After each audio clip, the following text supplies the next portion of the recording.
7 years, I had fought with only one goal, to save my Zip. But now a new threat has emerged.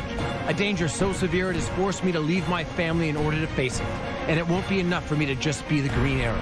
To prevent the crisis that's coming, I'm gonna have to become someone else. I'm gonna have to become something else.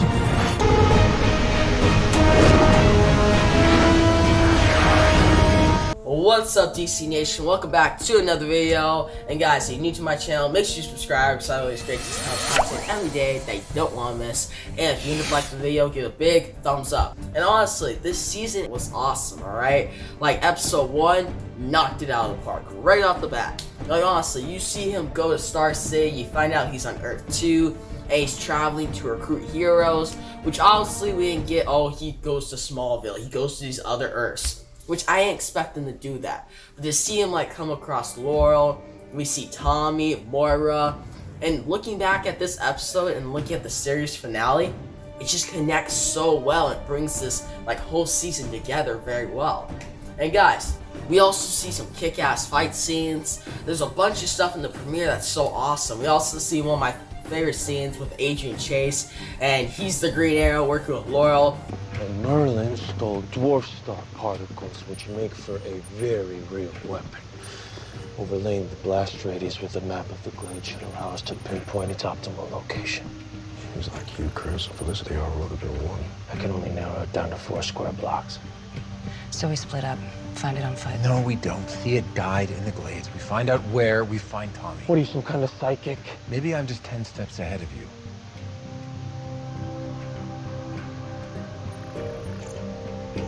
.4587, Burke, favorite hangout of the glades, worst drug dealers. Good, that's where we hit. Suit up. We finally get like that, a tease, the whole Green Arrow and Laurel thing, like Black Canary team up that we haven't seen the entire series pretty much. Like, we've been having teases throughout. But throughout the season, we first see the Adrian Chase and Laurel thing. Then we actually have Laurel as Black Canary and Green Arrow, like iconic look. He has the goatee and everything, team me up. Like, that was just so cool to see as like a fan. But guys, we also see at the end of the episode, like, Earth 2 just get wiped out. And honestly, actually guys, spoiler alert, this is gonna be full spoilers for the review. Like, if you haven't seen the season, go check it out. It's on the CW app, and then I guess you have to wait like a month if you're waiting to watch it on Netflix.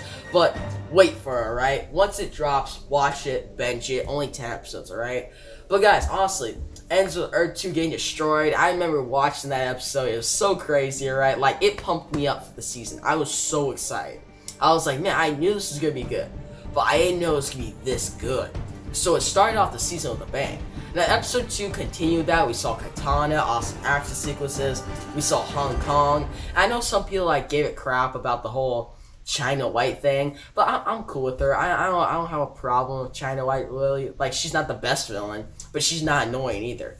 And guys, you see Laurel dealing with like the fallout of losing her Earth, how she's became a hero, which that's another thing that was so great this season. Seeing like Laurel, Earth 2 Laurel, where she's a black sire, she's evil turned good, like, that was just super interesting. Now, moving into episode 3, that was a little weaker. It was still a great episode. Like, seeing Thea back was cool. Seeing Athena, well, actually, no, Athena sucked. Like, she was bad. She was not a good villain.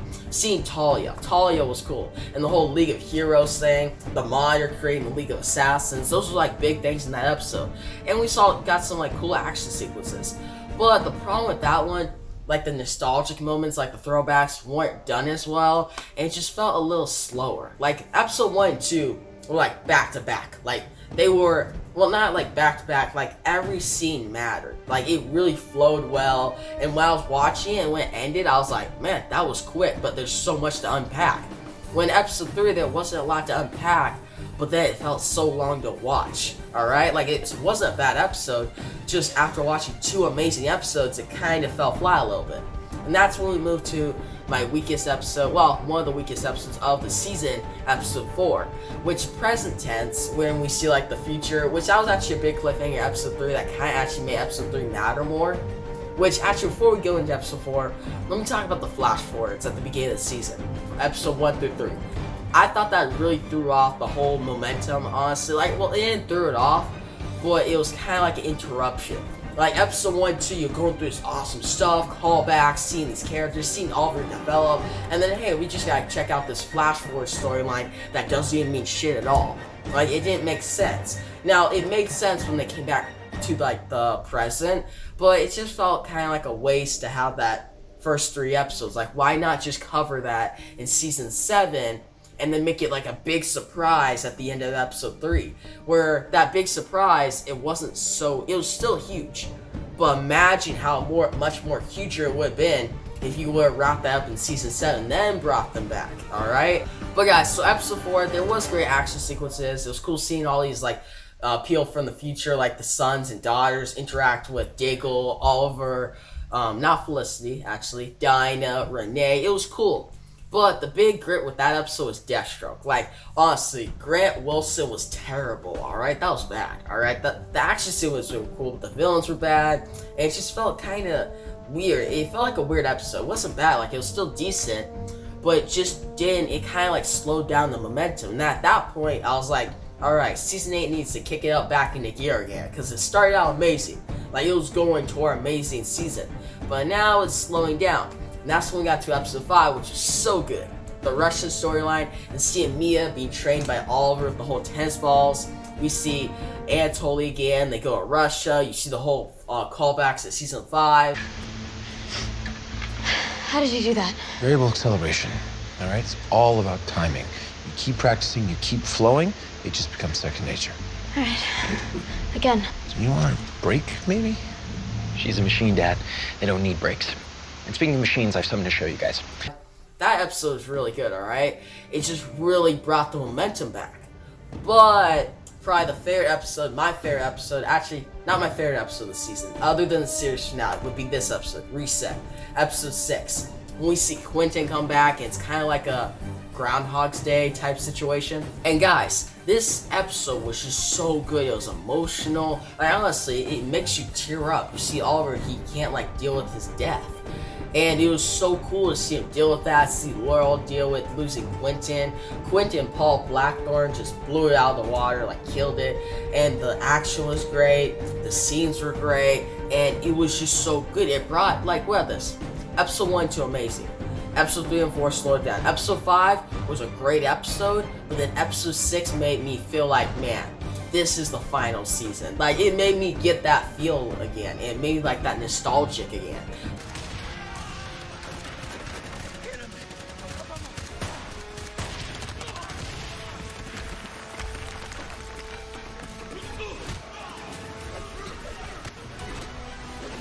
So that was great.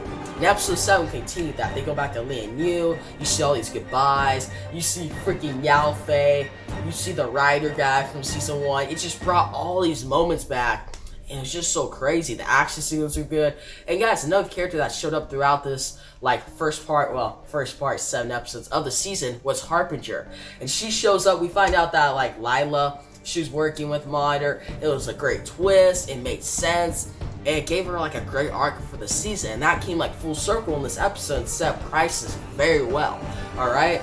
Like, it was very cool to see this happen, and it just really, these 7 episodes came full circle at this point. Even though episode 3 and 4, like episode 3 was actually still really good. Episode 4 was the only one I felt like it was kind of weak. Like, even if that was kind of weak, all these 7 episodes just still came full circle and came together very well. Now, coming into Crisis, it did very well. At part 4, I have my grips with part 4 and 5. Like, part 1 through 3 were way better, alright? But part 4 was still solid and gave Oliver, like, an emotional send-off. And it set up, like, the final 2 episodes very well. Now, guys, that's when we get to the backdoor pilot, episode 9, which I thought was okay. Like, I have my full reaction right here. You can check it out. And my review, and it was good, but I don't think it supports the series. Like, an episode on its own, it was fine, but it just kept getting those flash forwards vibes, which I'm like, I've seen this whole story play out last season, and actually at the beginning of this season too. So why are we doing this again? And I just felt like, why can't I not just get like the series finale now? I don't want to really watch this stuff. Like, it's still a good action sequences with James Vanford, good acting, a lot of good stuff. But it just kind of slowed down. And then obviously we got to the series finale, and now it's just a masterpiece. It was amazing, alright? Like, I loved it. The whole Jon Stewart references, the ending with Oliver and Felicity, the action sequence, like the season 1 flashbacks. It just gave me all those moments. It hit me in the feels, man. But guys, my biggest disappointment of the season, alright? The season was great. I'll get to the big score soon. But my biggest disappointment is the lack of Deathstroke. Now, you're probably thinking, what are you talking about, Ethan? He showed up like JJ was Deathstroke. You saw Grant Wilson show up. Oh, you have Mayu Bennett in the beginning of the series finale. What are you talking about? Well, one, Grant Wilson sucked. JJ, he's alright, but he's kind of weak at the same time. The whole thing in the Green Canary is him coming again. I'm like, you can't just give a mask, the Deathstroke mask, to anybody and expect them to be as good as Mayu Bennett. You just can't do that. In that episode, they had that one guy who's holding the Deathstroke mask. I'm like, man, you're really like freaking diminishing his name. And it was just bad. I did not like that. And then when we got to the finale, yes, we saw Mayu Bennett, for sure, in the beginning. But there wasn't a lot. Like, there was actually, that one scene was actually the lead scene from season 2. So they didn't get Mayu Bennett into the end. Like, I get WB, like all those issues, all that stuff going on. But it would have been pretty dope if he showed up and we got some closure to it.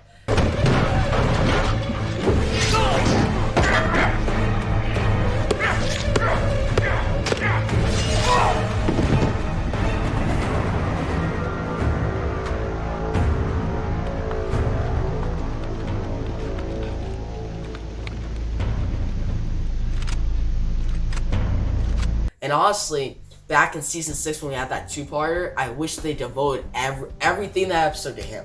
Alright, all 2 episodes. Like, take out the Ricardo Diaz thing, take out the Vigilante thing, just make those 2 episodes like a 2-hour Deathstroke-centric arc. Instead, it felt like, alright, you could just got those Deathstroke moments and made 1 episode out of it. And all that stuff was great and all, but seeing how he didn't really get the closure makes it feel very incomplete and kind of like keeps it in a sour note. Like, you can say Arrow was great, everything was awesome, it's been an awesome series, but you missed out on an opportunity to use Slade Wilson to his fullest with Mayu Bennett.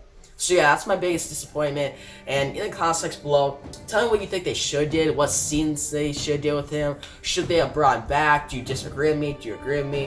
But guys, overall, this season was really great. I really like Diggle. Like, he had a great ending with the Jon Stewart thing, but other than that, we saw him with Connor, like when we raised him. There was just a lot of great moments with him. And even Felicity got a great scene in the finale. I mean, every character got good resolution pretty much, except for Deathstroke. But guys, the action was on point, the storyline was great, and honestly, you didn't need this final season. Like, season 7 pretty much wrapped it up and saved the city. But having this final season was like this final season was like a love letter to the fans, calling back to the best moments of the series, bringing it all full circle, and just delivering a kick-ass finale, alright? So, I'm overall gonna give this season a 9 out of 10. I really liked it, definitely recommend it. If you guys have the CW app, go watch it, binge watch all the episodes if you haven't. Like, if you haven't been following this, like, you're missing out, bro. Like, check it out. And if you only watch Netflix, I guess it's coming out in like a month or 2. Like, wait for that, and once it drops, binge, alright? This is worth binging, alright? But guys, great season in general. If I'd have to rank it, I would go Season 2, Season 5, like, that's close. Season 5 was great. And then probably this season, Season 8, Season 1. Then from there, it's like kind of like season, what would it be? Season 3, well no, actually Season 7, then Season 3, then Season 6, then Season 4. That's how I rank it, right? You guys tell your ranking in the comment section below. But yeah, guys, that's pretty much gonna be the video. I like this season, I really liked it. They pretty much, it stuck the landing. They pulled it off. And I'm happy they did. I'm happy they didn't screw it up. And guys, one thing with Smallville, like, oh, there's big fans of Smallville, but you had to wait freaking 11 years to see him, like, just open up that thing and see the Superman symbol. But for Arrow, you see him fight off bad guys, have a whole story arc, but, like, the whole thing that he's come from, like, just a vigilante who killed people to someone else. Like, he's pretty much in the afterlife at the end of this. He became the Spectre. There's so much stuff. And it's so cool. And guys, I'll dive more into like what I think about the series, my series review, which will pop up tomorrow. Stay tuned for that. But yeah, Great season, guys. And guys, if you liked the video, give a big thumbs up. And if you haven't yet, bro, subscribe to the channel because I release great content every day that you don't want to miss. Alright, guys, that's the video, and peace out.